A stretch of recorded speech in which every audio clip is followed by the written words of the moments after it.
button, and on top of that, we need some music. And that is not the right sound. That is inconvenient. Nope, that is some jazz. That's really awesome, but we do not need that right now. And we need to turn down some audio levels here, and with that, let's get right into our Brood War match here. Spawning here on the top left as our skin color white Protoss. It'll be none other than Pained DKT here, who has shown some adept capabilities, taking down Cryok in the round of 16 pretty convincingly as well.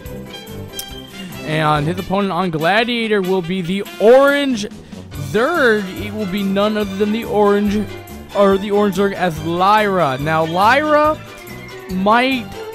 Personally, I have never casted Lyra from the team MMX. I have never heard of this clan, not from Clan League, but when I casted back in season 20 of it. Yeah, that's about the much backstory on these players as I really have. So we're just gonna have to go see how it goes down. DKT played, PVT pretty well, I would say passive. He was very well to deflect off Cryok's early game pressure with the aggressive Terran that Cryok is. So with that, we'll have to see what Lyra goes into this. Now it is cross position, so it does make it a little bit harder for Lyra to take off a far off third base. Now does he just completely neglect this? Does he go for a 2-base all-in due to these cross positions? Now, it always makes it very interesting because that position, like the 2-base all-in, it's something that I would probably, consider. But when you actually think about it, why would you? I mean, it's a 2-base all-in. Now you have to go cross positions, and it's gonna be tough to do that. So that third base, though, also is only gonna be a mineral only. So this map is actually not the perfect time to, well, rather. It's tough to take that third base, especially in these positions as Zerg. And we'll have to see where he does decide to do that. Or, again, does he just decide to do a 2-base? But either or, Zerg is not going to have a favorable position right now, against at least compared to Lyra here. And, I'm sorry, DKT is a Zerg. Did I mix up these players? And it looks like I'm probably getting pestered by BMW. No, I was right. Lyra, okay. Well, I apologize for any kind of things going on in Skype. We need to go fix this. We need to go into D&D, but yeah, talking about Gladiator, it is a reverse ramp, and I also want to say that DKT went Nexus first. He did pile on Nexus, so he got really greedy, and he made it realize that.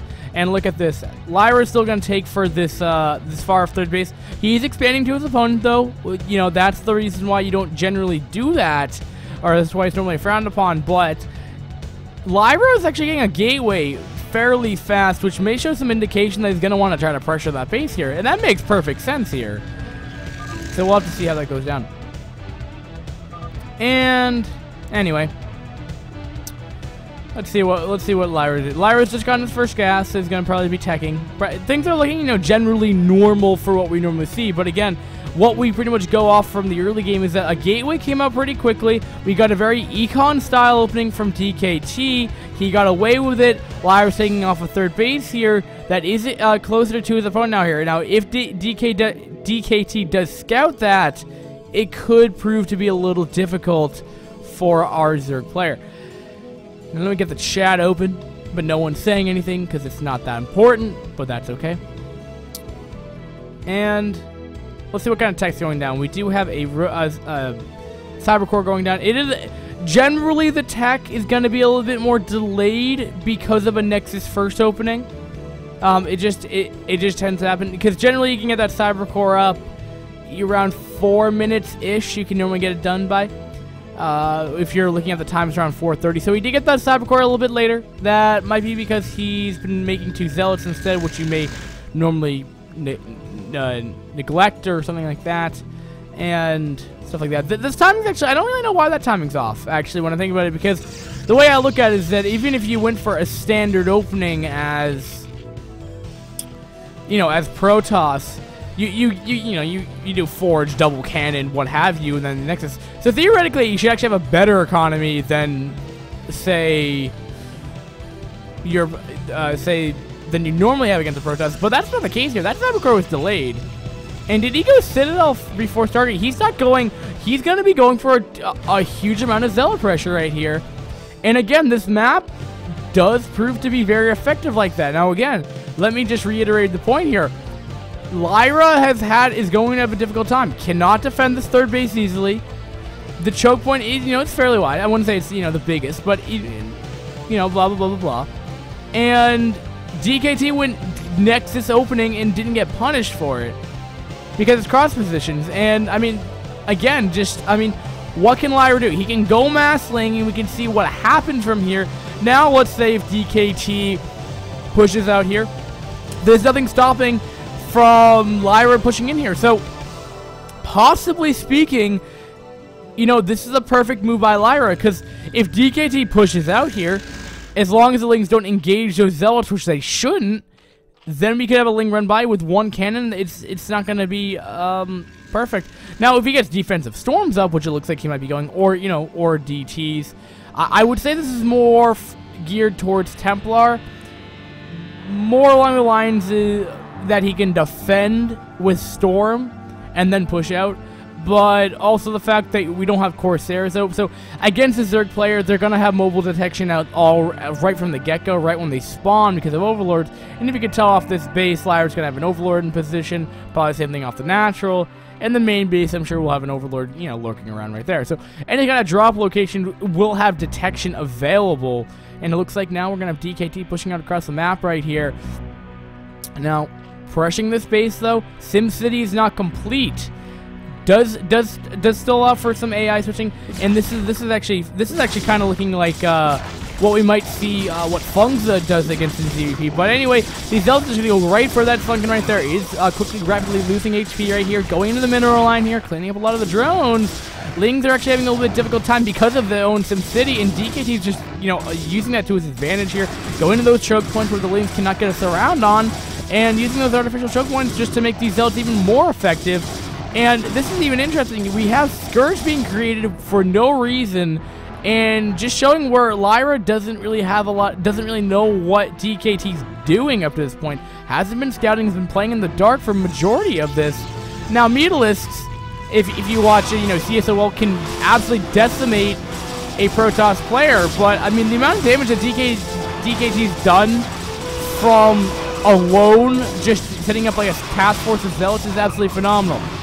There is a lot of Mutalisks coming out. If your Fungza's play is, I would call this a Fungza play.